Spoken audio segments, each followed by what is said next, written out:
Yes. So I'll just read through. You have to also go through it so that whatever I told you, it matches with your book actually. It has to make sense. Food crops other than grains. Sugarcane, it is a tropical as well as subtropical crop. It grows well in hot and humid climate with a temperature of 21 degrees centigrade to 27 degrees centigrade and an annual rainfall between 75 centimeter to 100 centimeter. Irrigation is required in the regions of low rainfall. It can be grown on a variety of soils and needs manual labor from sowing to harvesting.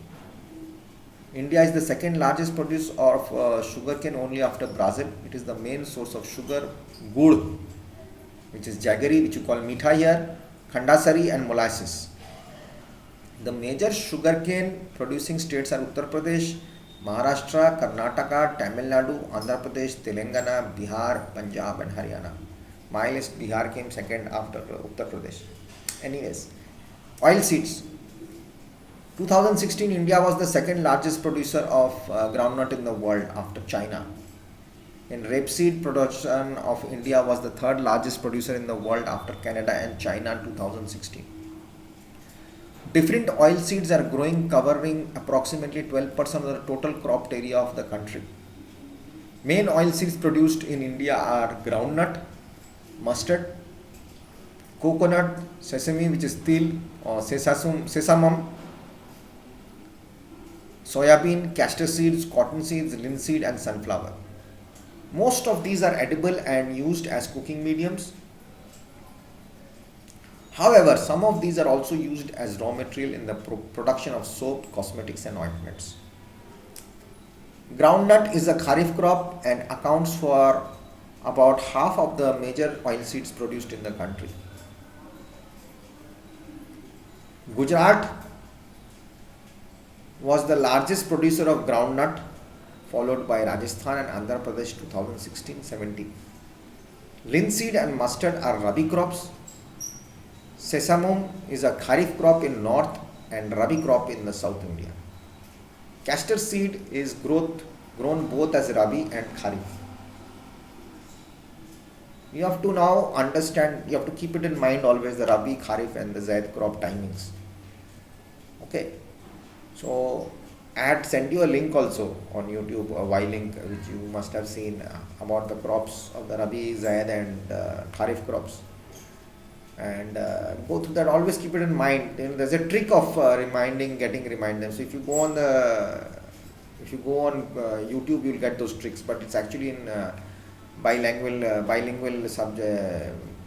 It's in Hindi and English. So I cannot post that for you. For our school only goes into English, so I cannot post that for you. But if you are on yourself on YouTube, you'll get that information of the tricks of how to learn about the rabi, kharif and zaid crops. There's code words which you'll always remember, which will be helpful till you for the long term examinations also. If you are appearing for the IAS and all UPSC and all that, you will be knowing all the techniques and tricks. So from this time only, if you come to know about the techniques and tricks, you will be a pro by the time you reach class 12, right? So then comes tea. Tea cultivation is an example of plantation agriculture.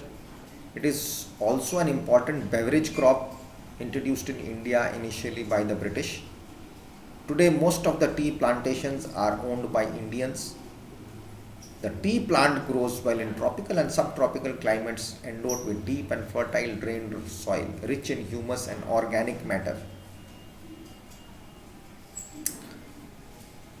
Tea bushes require warm and moist, frost-free climate all through the year. Frequently showers evenly distributed over the year ensure continuous growth of the tender leaves.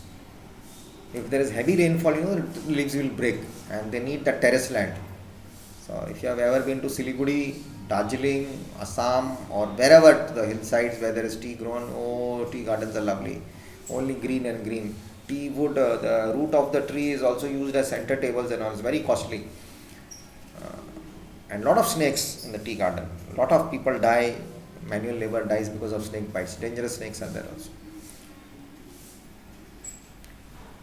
Tea is a labor intensive industry. It requires abundant, cheap and skilled labor. Lot of labor is needed, but it's very cheap, a very short time work they have. Tea is processed within the tea garden to restore its freshness. Major tea producing states are Assam, hills of Darjeeling and Jalpaiguri districts, West Bengal, Tamil Nadu and Kerala. West Bengal, Tamil Nadu, Kerala, apart from these, Himachal Pradesh, Uttarakhand, Meghalaya, Andhra Pradesh and Tripura are also tea producing states in the country. In 2016, India was the second largest producer of tea after China. Chinese tea is also not bad. So, it's a very big issue and religious thing of having tea with Chinese. It's a really offering and all that. Very good. Coffee. Indian coffee is known in the world again. It's my flora and fauna, whatever it is. For its good quality, the Arabica variety initially brought from Yemen is produced in the country.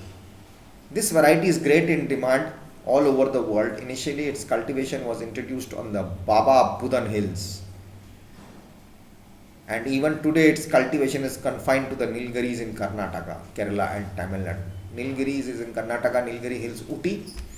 If you have heard about Ooty, if you have ever seen the movie Sajan, and so many movies shot in Ooty, Mithun Chakravarti has got a huge hotel management college in Ooty. I have some friends in Ooty, and it's a beautiful place. Nilgiri Hills, a cold place in the south. Can't imagine. Now, horticulture crops. 2016, India was the second largest producer of fruits and vegetables in the world after China. Oh my God, these Chinese people. India is a producer of tropical as well as temperate fruits. Mangoes of Maharashtra, Andhra Pradesh, Telangana, Uttar Pradesh and West Bengal. Oranges of Nagpur and Cherrapunji, Meghalaya. Bananas of Kerala. In banana, they fry bananas also in coconut oil. Banana chips. Very famous. Very spicy. You get spicy, non-spicy, salted, like we have popcorn here, like that. Mizoram, Maharashtra and Tamil Nadu. Lychee and guava of Uttar Pradesh and Bihar, obviously. Guava and lychee, these huge guavas in Bihar. Last time I had, oh, very tasty. And lychees. Lychees I had a lot when I was in Kesaria school. Oh my God, buckets and buckets of lychees. The teacher, my colleague teacher was there, Hindi teacher. She's no more, she's passed away, so sad. And she was very sick. During this pandemic, she passed away. I got the news. May her soul rest in peace. She was Archana ma'am. She had this huge farm and groves of lychee. And she used to have these guards going around and all. And she was the Hindi teacher, junior school. And she used to tell me, sir, you can go to my garden. I'll tell the guards. I'll introduce you to them and you can sit on the tree and eat. So I took few fellow guys from my hostel also. I said, come on, I'll treat you for lychees today free of cost. And we brought back 7-8 buckets of lychee from the tree. And the guards didn't say anything. But only one time, we would have keep on going, the lychee gardens would have finished. Shortage of lychees. Okay, but another one thing to eat lychee is you should first dip them in water and keep it for some time. That whatever medicine spray, it all floats up. Then you wash it once again and then you should eat it. Don't directly bite. I've seen children biting the skin off with them also, that infects you. Anyways, let's come back to the lychees and mangoes. Lychee and guava of Uttar Pradesh and Bihar, pineapples of Meghalaya, grapes of Andhra Pradesh, Telangana and Maharashtra. Apples, pears, apricots and walnuts of Jammu Kashmir, that's no doubt. And Himachal Pradesh are in great demand the world over. India is an important producer of pea, cauliflower, onion, cabbage, tomato, brinjal and potatoes. Non-food crops. Rubber, it's an equatorial crop but under special conditions. It's also grown in tropical and subtropical areas. It requires moist and humid climate with rainfall of more than 200 centimeter and temperature above 25 degrees centigrade. Rubber is an important industrial raw material. It is mainly grown in Kerala, Tamil Nadu, Karnataka, Andaman and Nicobar Islands and Garo Hills of Meghalaya. Fiber crops. Cotton, jute, hemp, and natural silk are the four major fiber crops grown in India. The first three are derived from the crops grown in the soil. The latter is obtained from the cocoon of silkworm fed on green leaves, especially mulberry. Rearing of silkworms from the production of silk fiber is known as sericulture. Silk, again, South India. Cotton. India is believed to be the original home of the cotton plant. Cotton is one of the main raw materials of cotton textile industry. In 2016, India was the second largest producer of cotton after China. Cotton grows well in drier parts of the black cotton soil of the Deccan Plateau. It requires high temperature, light rainfall or irrigation.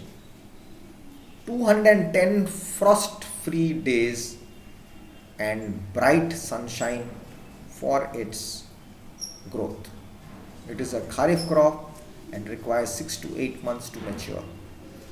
Major cotton producing states are Maharashtra, Gujarat, Madhya Pradesh, Karnataka, Andhra Pradesh, Telangana, Tamil Nadu, Punjab, Haryana and Uttar Pradesh.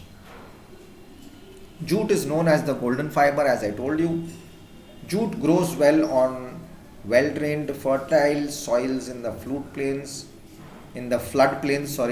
where soils are renewed every year. High temperature is required during the time of growth. Again, West Bengal, Bihar, Assam, Odisha and Meghalaya are the major jute producing states. It is used in making gunny bags, mats, ropes, yarn, carpets and other artifacts. Due to its high cost, it is losing market to synthetic fibers and packing materials, particularly the liner. Technological and institutional reforms we'll do in the next class. Please do go through this, read properly, understand your information, and if you can, make notes out of my videos if you are understanding the way I speak. And if I'm clear and audible, I guess it will be of some help to you. Something you can gain. And rest I'll be posting after the exams. I'll be posting up notes for you. So till then, study well and take care of yourselves, and happy independence. Jai Hind, Vande Mataram. See you soon. God bless.